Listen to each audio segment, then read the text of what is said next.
और बड़ी खबर देवघर से। देवघर पुलिस ने साइबर अपराधियों के एक बड़े गैंग का खुलासा किया है। जोशीडीह और देवीपुर थाना क्षेत्र के कई जगहों पर छापेमारी कर 11 साइबर अपराधियों को गिरफ्तार किया गया है।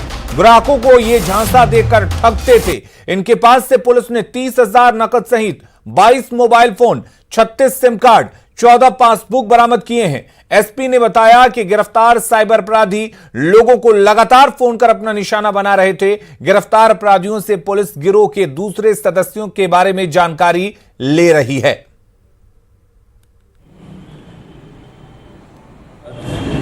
पे फोन के नाम पर या अन्य बैंक पदाधिकारी बनकर ठगी का काम कर रहे हैं और इस सूचना पर 2 टीम बनाकर इन तीनों गांवों में छापामारी की गई, जिसमें 11 साइबर क्रिमिनल गिरफ्तार किए गए हैं। उनके पास से 22 mobile, 36 SIM, 14 passbook, 14 ATM, 1 chequebook, 1 laptop और 30,000 रुपये बरामद हुए हैं। गिरिडीह में पुलिस साइबर अपराधियों के खिलाफ लगातार छापेमारी अभियान चला रही है और इसी दौरान पुलिस को सफलता भी मिली है। साइबर डीएसपी ने बताया कि इस वर्ष लॉकडाउन के बाद से गिरिडीह पुलिस साइबर अपराधियों के खिलाफ लगातार अभियान चला रही है। केवल 6 महीनों में ही शातिर 107 साइबर अपराधियों को जेल भेजा गया है। उन्होंने पुलिस का अभियान आगे भी जारी रहने का दावा किया। के विरुद्ध अंकुश लगाने का जो हमारा प्रयास है, गिरिडीह पुलिस का जो प्रयास है, इस दिशा में लगातार हम लोग प्रयास करते हैं, जी जान से लगे हुए हैं, जिसके परिणाम स्वरूप अब तक 2020 में 107 साइबर अपराधियों की गिरफ्तारी हुई है तथा इनके विरुद्ध हम लोगों ने अच्छा खासा साक्ष्य इकट्ठा करने में सफलता प्राप्त किया है और अब तक ये हमारा जो अभियान है काफ़ी सफल रहा है और लगातार हम लोग इस दिशा में प्रयास कर रहे हैं ताकि साइबर अपराध के खिलाफ प्रभावी अंकुश स्थापित किया जा सके। और गढ़वा से बड़ी खबर है, जहां कांडी थाना के पास एक घर में सेप्टिक टैंक खोलने के दौरान टंकी में घुसे 4 मजदूरों की दम घुटने से मौत हो गई। सभी मृतक डुमरसोता गांव के रहने वाले थे। टंकी खोलने के लिए वे बारी बारी से घुसे थे। इसी दौरान एक एक कर वो बेहोश होते चले गए। आसपास के लोगों ने जब उनकी चीखें सुनी तो वहां जुटे और उन्हें बाहर निकाला। सभी को तुरंत स्थानीय पीएचसी लेकर जाया गया, लेकिन तब तक चारों की मौत हो चुकी थी। घटना के बाद आक्रोशित लोगों ने मुआवजे की मांग को लेकर कांडी थाना मेन रोड के बाजार के पास टायर जलाकर जाम कर दिया। वहीं कांडी थाना और प्रखंड प्रशासन की टीम मौके पर पहुंची और लोगों को समझाने बुझाने में जुट गई है। आक्रोशित लोग बिना मुआवजे के वहां से हटने को तैयार नहीं दिख रहे हैं।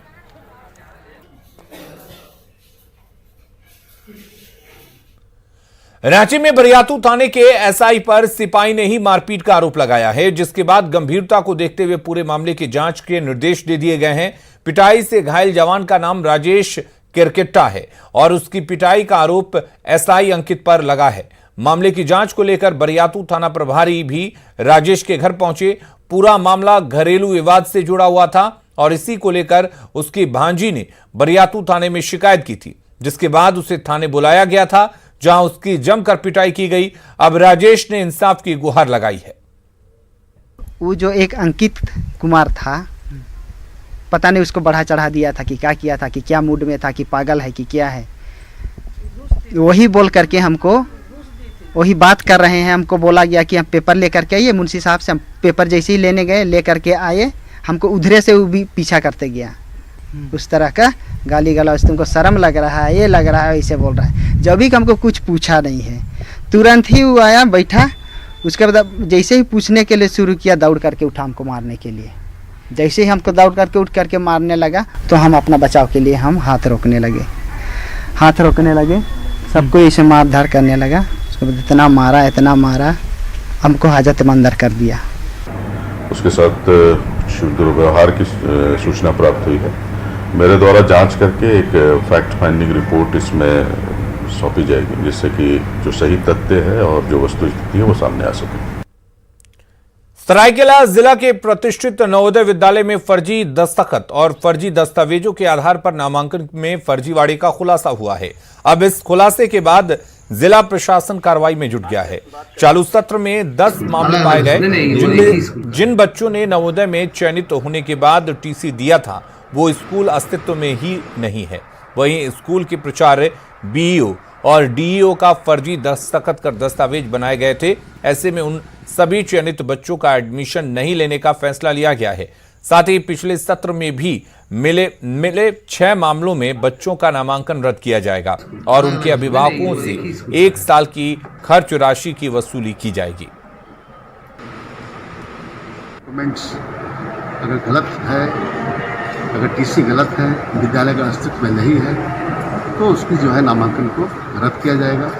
ऐसे 6 केस आए हैं पिछले साल के भी, उनके भी नामांकन रद्द की जा रही है और संबंधित जो पेरेंट्स हैं उनसे उस पैसे की वसूली की जाएगी। और इस साल वाले का, इस साल में 10 जो कैंडिडेट्स हुए थे सेलेक्ट, वो 200 कैंडिडेट का कोई विद्यालय का जो अस्तित्व में नहीं है, इसलिए उस विद्यालय का जो है एडमिशन जो है नामांकन को रद्द किया जाए। पाया गया कि वो स्कूल ही अस्तित्व में नहीं है, वो प्रमाण पत्र जाली है, इसमें प्रधानाध्यापक का हस्ताक्षर फर्जी है, बीओ का हस्ताक्षर फर्जी है। ऐसे में मार्गदर्शिका के अनुसार उस पर निर्णय लिया गया कि उनका नामांकन रद्द कर दिया जाए, क्योंकि उनको नामांकन। कृषि कानून के खिलाफ आज वाम दलों ने राजभवन के समक्ष प्रदर्शन किया। जिला स्कूल से राजभवन तक पैदल मार्च कर राजभवन पहुंचे सीपीआई, सीपीएम सहित विभिन्न वाम दलों के कार्यकर्ताओं ने केंद्र की नई कृषि कानून को किसान विरोधी बताया और इसे वापस लेने की मांग की है। वामपंथियों ने कृषि कानून वापस नहीं लेने पर चक्का जाम करने की चेतावनी भी दी है।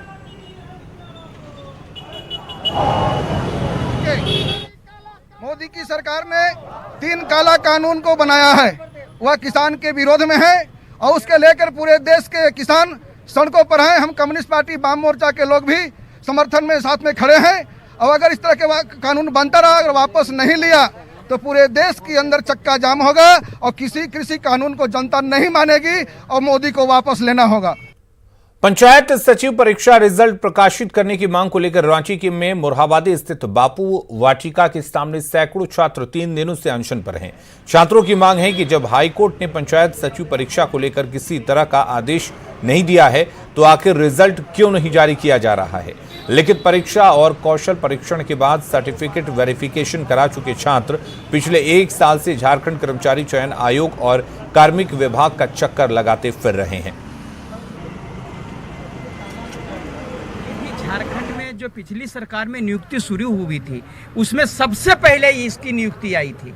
बता रहा हूँ 2016 की नियुक्ति सबसे पहले, इसके बाद दरोगा आया, उसके बाद हाई स्कूल आया, उसके बाद राजस्व कर्मचारी आया और सारी नियुक्ति का सारे लोग ज्वाइन कर लिए, लेकिन अभी तक पंचायत सचिव का ज्वाइनिंग नहीं हुआ। यही है कि जो नियुक्ति हम लोग का डॉक्यूमेंट वेरिफिकेशन हो गया है जो पंचायत सचिव का है और ये अभी भी 1 साल से ऐसे ही पड़ी हुई है, उसी को पूरा करे सरकार। जल्द से जल्द हम लोग को मेरिट लिस्ट निकाले और हम लोगों का नियुक्ति पत्र 1 महीने के अंदर ही दे दे।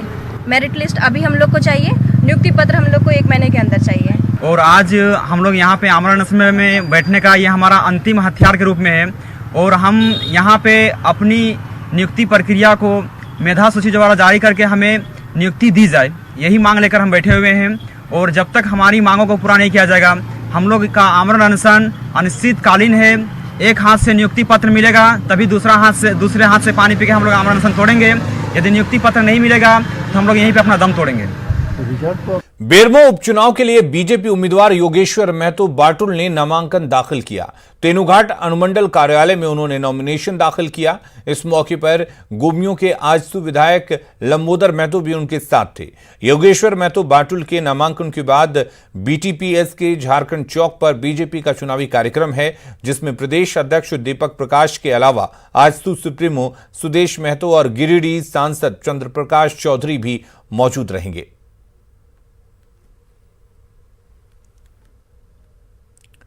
बीजेपी विधायक दल के नेता बाबूलाल मरांडी ने विधानसभा उपचुनाव को लेकर जेएमएम पर निशाना साधा है। मरांडी ने कहा कि उपचुनाव में जनता जेएमएम को सबक सिखाएगी। दुमका पहुंचे मरांडी ने कहा कि सरकार ने 9 महीने में कुछ भी काम नहीं किया है। सरकार ने विकास के तमाम रास्तों को सिर्फ बंद किया है। प्रदेश में कानून व्यवस्था नाम की कोई चीज नहीं है। इस प्रकार से जो राज्य में हालत पैदा हुई है खास करके लॉ एंड ऑर्डर को ही अगर आप देखें, और वो भी उस क्षेत्र में जहां से हेमंत सोरेन विधायक है, साहेबगंज जिला में लगातार 2-3 ऐसी घटनाएं घटी है जिसे देख करके लगता ही नहीं कि वहां कोई हेमंत सोरेन वहां से विधायक है, कोई राज्य के वो मुख्यमंत्री हैं। पहले सिद्धू कानू के जो वंशज है उस परिवार की हत्या होती है तो उसको मामला को भी रफा दफा करने की भरसक पुलिसों ने कोशिश की वहां पर। फिर उनके परिवार के लोगों ने जब काफी एग्रेसिव हुए, आंदोलन किया। रांची में रिम्स शासी परिषद की बैठक हुई जिसमें 35 प्रस्तावों को मंजूरी मिली है। बैठक में एम्स की तर्ज पर रिम्स में भी ट्रॉमा सेंटर बनाने की मंजूरी मिली है। नई नियुक्ति के लिए विज्ञापन निकालने की तैयारी की जा रही है। स्वास्थ्य मंत्री बन्ना गुप्ता ने बताया कि रिम्स में जांच की व्यवस्था दुरुस्त होगी। लैब में चतुर्थ वर्ग के कर्मियों की नियुक्ति के लिए निदेशक को अधिकृत किया गया है।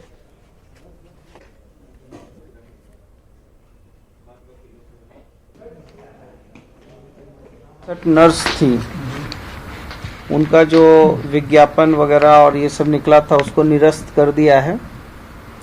निरस्त करते हुए क्योंकि उसमें रोस्टर की गड़बड़ियां थी और वो कई दिन से मामला जो है विवाद में था, इसलिए उसको हम लोगों ने निरस्त करते हुए एक समय सीमा के अंदर नए विज्ञापन को आमंत्रित करके सारे रोस्टर वगैरह का क्लियरेंस हुआ है और उसको हम लोग फिर से उस पर चयन प्रक्रिया चालू कर। लोहरदगा में सभी नदियों से अवैध बालू का उठाव हो रहा है। खनन विभाग की ओर से लगातार जांच शिविर तो चलाया जा रहा है लेकिन कोई ठोस कदम नहीं उठाया जा रहा है। ऐसे में खनन विभाग की लापरवाही पर सवाल उठ रहे हैं। जायजा लिया लोहरदगा संवाददाता अदिति सिन्हा ने।